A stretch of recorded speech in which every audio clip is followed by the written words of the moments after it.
Hey guys, Puzzled here, coming at you with my updated deck profile for Evil Eye for the month of October 2023.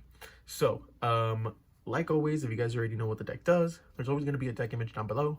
Only thing I ask is to leave a like on the video. If you guys have any questions on my card choices or ratios, you guys can also leave a comment. I always reply to them, or just maybe watch the video. I answer most of them during the video anyway. I love this deck, so this is going to be an in-depth explanation. I did take this deck to locals and I did top yesterday, Wednesday, and the deck is really, really good and really, really explosive. So if you guys want me to do like a combo video or something like that, I don't mind doing it. Just let me know in the comments section down below. All right, guys, let's get to it. We're going to go over the extra deck, well, the main, extra, and side. And I can also go over my matchups that I faced at locals at the end of the video. So let's get straight to it. We're playing three of your best starter, 3 Cerzio, Watcher of the Evil Eye. So this card is your main starter. The deck technically has over 10 starters that you can do, 10 one-card starters, which I can show in the combo video. But we're playing 3 Cerzio, so on normal summon, you get to add an Evil Eye card from your deck to your hand. And while this card is equipped with Evil Eye of Selene, or Eye of Selene, you can quick effect pop a special summon monster your opponent controls. Most of the main boss monster Evil Eye also have a maintenance cost, which during the next standby phase that you use their effect, you have to pay the maintenance cost. So Cerzio's maintenance cost is that you have to destroy a card that you control. The card's fantastic. It's a 1600. I mean, it is your main normal summon, so you really need this to kind of stick to really bring out the most effective board possible. This is your strongest turn 1 play. For the rest of the Evil Eyes, we're playing 3 Basilisk, Familiar of the Evil Eye. So in a lot of decks, a lot of Evil Eye decks, I see that people play this at 2, which is fine, not a problem. The only reason I play 3 is because this is a special summon. This is inherently a control slash XYZ spam deck. So Basilisk basically states that if you control an Evil Eye monster, you can special summon this card from your hand. It's not an effect that activates, so you just pop it up on the field. And then its effect states that once per turn, you can Foolish Burial Goods a Evil Eye Speller Trap. So you can send an Evil Eye Speller Trap from your deck to the graveyard. The reason why I run this at 3 and not at 2 like most people do is because this is a pseudo 1-card starter. Let's just say you actually don't open up an unplayable hand. You open up an unplayable hand and Basilisk, you can use Basilisk effect to dump an Evil Eye of Gorgonio, which I'll go over later, and you can kind of kickstart your plays through that. It's not going to be the most effective turn 1, but it's going to allow you to play and hopefully survive into next turn. For the rest of the Evil Eye, I am playing 2 Basilisk. Basilisk is, usually I see these numbers inverted, so I usually see 3 Basilisk and 2 Basilisk. Basilisk is really good. I don't think 3 is ever needed because it's extremely recyclable and it never gets banished. But let's go over the effect. So it's another level 3 Fiend, Dark, okay? And it basically has the effect that if you control an Evil Eye monster, quick effect, you can special summon this card from your hand or graveyard, but it banishes when it leaves the field. So it's basically another special summon. This effect does activate, so you do have to declare it. Okay, its second effect states that during your opponent's turn, you can quick effect link using Evil Eye monsters you control to special summon out an Evil Eye link monster, and you can also use Eye of Selene as a link material, so you can easily link climb, which is fantastic. Like, so good. And I literally won so many of my games at locals just by doing that. And again, I'll go over my local report at the end of the video. And for the last Evil Eye monster, we're playing 1 Catopoblast, Familiar of the Evil Eye. I'm not even going to pretend to know how to pronounce this card. Essentially, this is another level 3 extender. Some decks run it, some don't. I personally like to run it because it assures you that you can go into a Assure King or a multiple XYZ for a multiple material Zeus. So essentially this states that you can target an Evil Eye Speller Trap card you control, and until the end of the next turn, that card cannot be destroyed by card effects. So it really helps against the Unchained matchup where they go escape and then they can't pop Selene. And it also has an effect that if you control an Evil Eye monster, you can special summon this card from your graveyard. So essentially, the main cards you want to dump is in order of importance. Basilisk, you want this in the graveyard as soon as possible, or in the hand, doesn't matter. If you have this in the hand or the graveyard, you go for this, because it's just another extender, essentially. And that is it for the Evil Eye. What I really like about the Evil Eye archetype is the fact that the engine itself, like, there's so many flex spots. The rest of the cards I'm going to be showing you are basically just support and hand traps.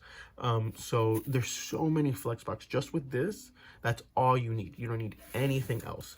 And like I said, I am on the 3 Basilisk train because I just think that card's really good, and it's also a pseudo starter.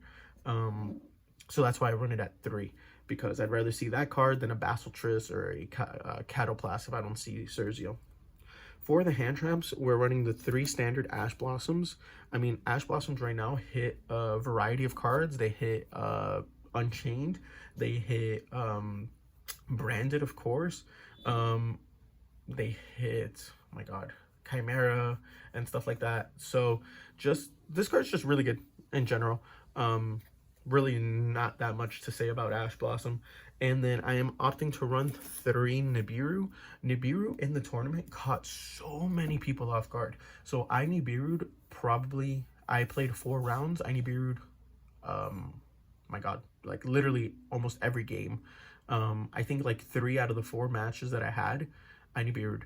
The card is just so good, a lot of people don't expect it. So I Nibiru'd against Unchained, because the gentleman that I was playing against, he opened up a tour guide, and if he opens up a tour guide, you have to pass that 5 monster limit to essentially that 5 monster limit to go into the DDD. So right before he went to the DDD, I Nibiru'd, and he basically just kind of, he was like, okay, that's fine. And then on my turn, I normal summoned Cerzio.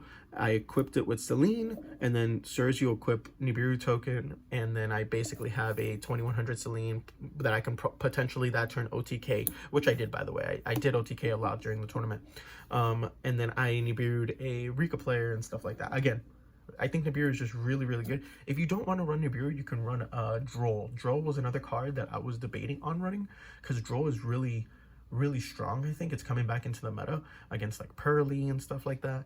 But Nibiru is just really high impact, and it just feels really, really good to just clear the board. This deck struggles going second, but I do run cards in the main deck to help it go second. If you guys have been a long time watcher or have seen some of my deck profiles, I think you guys already know what I'm playing. So we have a monster count of 14. All right, so for the spells, we are running 3 Evil Eye, Domain, Pareidolia.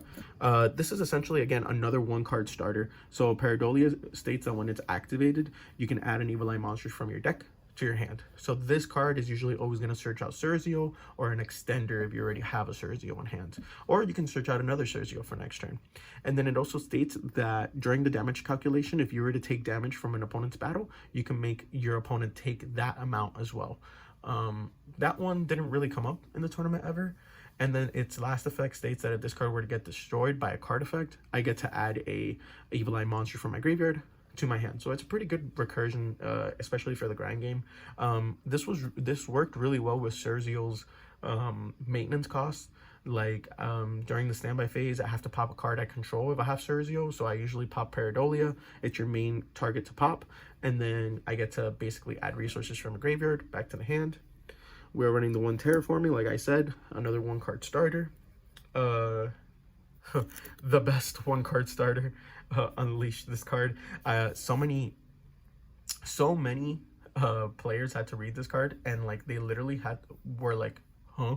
Like, this card is a fan-made card. This card is just so insane every time I read it, and honestly, it does everything in the deck that it wants. You literally only need to resolve it once in the game, but you still have to see it, so it's a 3-of, and its effect in the graveyard is really good.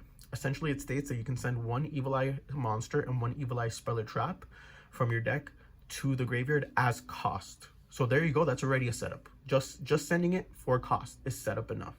And then if it resolves successfully, you can add an Evil Eye Equip from your deck to your hand. So essentially you're going to be sending, again, I can go more in depth in the combo video if you guys want me to, but I'm not going to put out a combo video if you guys don't want me to. Essentially you're going to send either Basiltris or Catopoplas, anything that can special summon from the graveyard as the monster.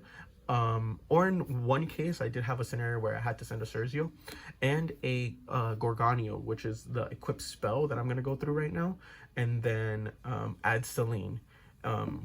And like I said, it's just a 1-card starter. So for the equips, I am on 2 Evil Eye of Selene and 2 Evil Eye of Gorgonio. So these are the ratios that I personally like. I sometimes really want to put Gorgonio up to 3 because it's such a fantastic card, but seeing multiples in hand really like kills me. So essentially, Eye of Selene makes your Evil Eye monsters that are equipped with it Dragoon. So this, you always want to equip it to Cerzio, and then it makes Cerzio like a Dragoon. It cannot be destroyed by battle or your opponent's card effects, and it also cannot be targeted with card effects. So your opponent, like, there's a lot of decks that it's really hard for them to get over this card, for like a Dragoon type card. Okay. It also has the effect that if you were to equip, if you were to activate the equipped monster's effect or an Evil Eye spell or trap card, you lose 500 life points, but the monster gains 500 life attack points, and that is a permanent effect. Okay. It also has the effect that if this card's in the graveyard, you can banish another Evil Eye spell or trap that you control, and then pay 1,000 life points, and you can set this card from your graveyard to the field. It's a pretty crazy card, honestly. It's not honestly, it's a crazy card. And then Gorgonio, this is the main target that you send off Unleashed. So its effect is that when it's treated as Evil Eye of Selene on the field, and then the difference between this is that it gains, your monster equipped to it gains attack equal to the difference in life points. So your life points are always inherently going to be lower than your opponent's, probably by more than 1,000. So this is your OTK tool. I usually always want to have one in hand so that either turn 2 or turn 3 I can just straight up go for the OTK. And then while this card's in the graveyard, the reason why you want to send it to the graveyard is because you can banish it, send an Evil Eye card you can from your hand to the graveyard, and then add an Evil Eye spell or trap card from your deck to your hand. So this is just really good. It combos really well with a lot of your extenders that get their effects while they're in the graveyard, like Basiltris or Catoplas. Just a really good card. These right here are your starters, well, minus Selene. These right here are your starters. And for the last of the Evil Eye cards, I am running the 1 Evil Eye Awakening. So Awakening, if you read it, it states that you can special summon 1 Evil Eye monster from your hand or graveyard. But if you control Evil Eye Selene, you can special summon from your deck. So this is a non-targeting ability, so all you have to do is activate it, and your opponent has to respond to it. This card, technically, you read it, wow, that's pretty insane, but honestly it's really not, because the monsters that you're going to be special summoning from the graveyard are your level 3s, and most of them already special summoned by themselves, so you don't really need this card. But the effect to special summon from the deck is pretty good, but unfortunately the main monster you want to summon is Cerzio, and you'll want to normal summon it because it's not a monster that gets its effect through special summoning. Still, again, I'll go through the combo video if you guys want, but this is a really good and integral piece for a combo, and I do think that it should be ran at 1. That's it for the Evil Eye spell and traps. Well, for the spells at least, there's no need to run any more than this. All the other Evil Eye spells are very mid to low tier, if anything. Everything else is pretty low tier. For consistency cards, we're running the 3 Pots of Prosperity. Cards cracked. What can I say? And then the 1 Called by the Grave. That is it for the spells. Called by, because this deck automatically loses to Droll. Droll is this deck's hardest counter. So hopefully, I did get Drolled twice, but I managed to play through it because I opened multiple rank level 3s, so I can just go into my DDD and I kind of control the board through there, plus a couple of interruptions like impermanent stuff. So still, Called by the Grave, I just run it as like a 1 blowout card. You can run stuff like Book of Moon and stuff like that, but I did try Book of Moon and I didn't like it too much, just because there's really nothing on my opponent's board I would like to Book of Moon, not like a DDD that Unchained makes, because I basically just normal summon pop it, or if they imperm my Cerzio, that's okay, because, well, in the end of the day, like, if I Book of Moon it, okay, I get a card out of it, but what's the point if I can't use Cerzio's effect to pop? So I just don't like Book of Moon in this deck too much. So let's go to the traps. I am running the 3 Imperm. This card's really good. Obviously, it doesn't proc talents or anything like that, or thrust. So it's pretty good. It's a pretty good piece of interruption. For the Evil Eyes traps, we're running two Retribution, 1 defeat. I'm sorry about the glare, guys. So Retribution is your counter trap, which is basically if you control an Evil Eye monster, you can activate this card, and if your opponent activates a spell or trap, just negate the activation. And then it has the effect that if you control Selene, your opponent can't respond to it, which is like whatever, who cares. It's a counter trap already. And then Evil Eye or Defeat is pretty good one of. So essentially it states that if you control an Evil Eye monster, you can target one monster your opponent control, one monster on the field, bounce it back to the hand. But if you control Evil Eye or Selene, you can target 2 instead, bounce them to the hand. So it's a pretty good card. This card was really good against Kashtira, but now that Kashtira isn't in the meta anymore, I'm gonna be honest with you, I didn't use it as much as I would like.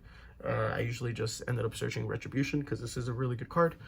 This deck can also play against like double evenly, which happened in the tournament, and it was really, really good. So the guy, oh my god, this deck can play really good through evenly. So the guy evenly me the first time I activated Retribution, and then I kind of had the hard read that he still had evenly. I had a Basiltriss on the field plus a Cerzio, so he evenly me the second time. I used Basiltriss's effect to link summon into my link 3, and then evenly resolved.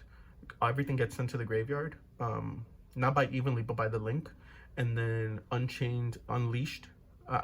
Unleashed in the graveyard activated to banish, and then I equipped it back, and he was basically stuck. So that was really good.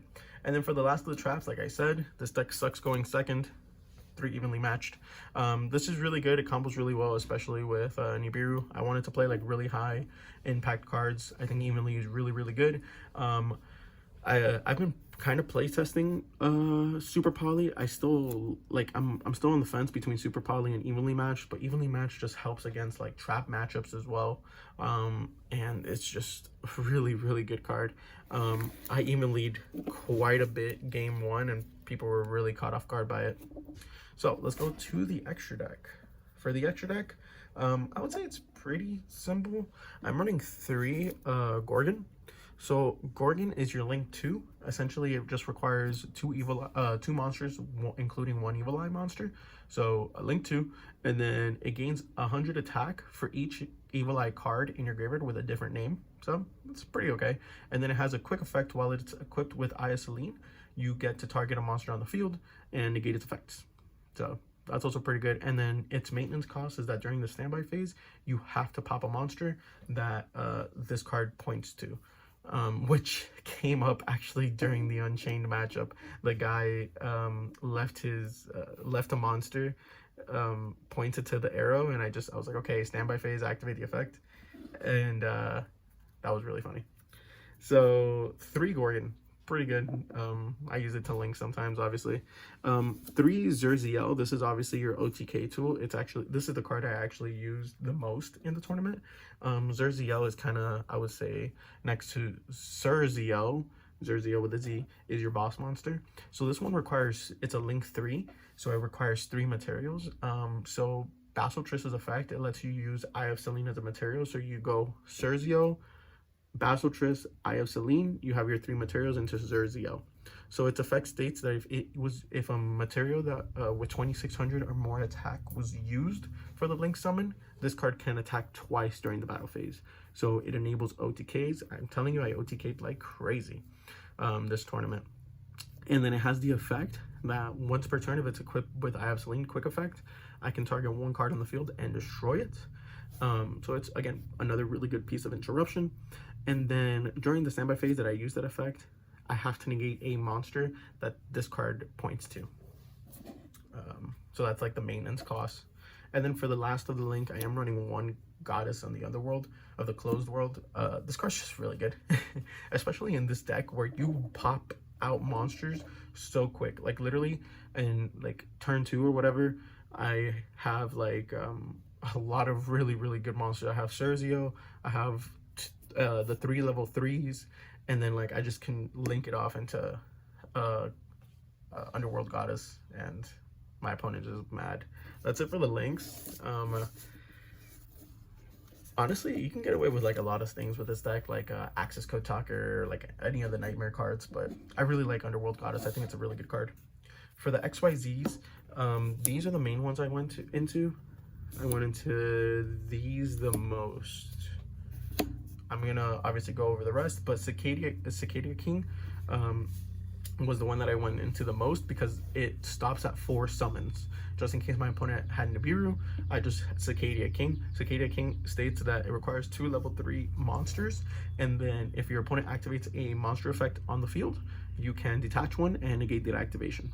So it's pretty good, just like another form of interruption. DDD, Stone King Darius into Divisor King Deus Machinax. I mean, that's just really good. You just link, you XYZ 2 of the level 3s, go into this, and then you can just overlay this on top of this. It's really good. I didn't really go into this too much because I was really scared of Nibiru, so I always went into Cicada King unless I knew that they didn't have the Nibiru. But this card is really good.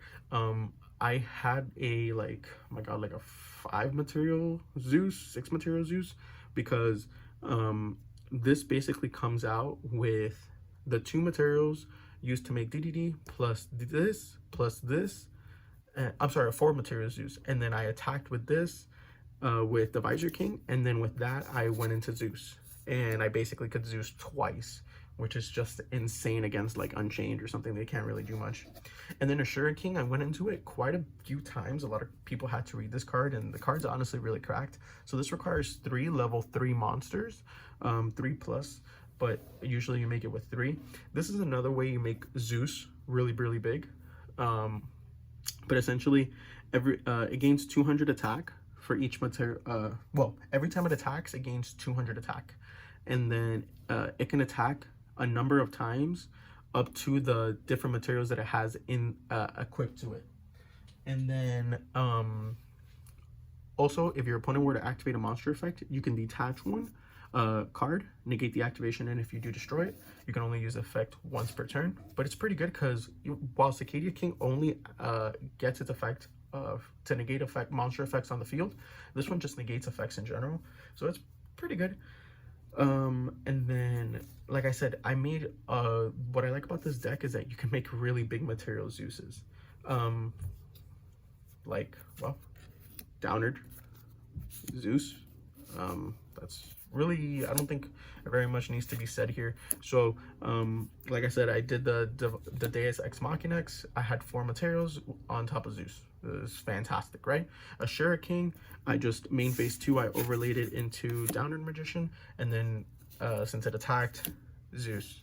Fantastic, you know? And again, Ashura King just kind of helps you with OTKing. Ashura King is insane. And then for the rest of the rank 3s, I literally just went Break Sword and number 75 Bamboozling Gossip Shadow. I didn't go into these 2 like at all, but they were there just if I needed it. This is really good, I guess, game 2 because of Droll. If you side into Droll, because it basically states that if your opponent activates a monster effect, you can detach one and make the effect each player draws a card, and then you can just draw them. It's pretty good. For the side deck, I am running 3 Droll. Like I said, I think the card's really, really good. If you guys don't like Nibiru in the main, you guys can switch it up for Droll. Why not?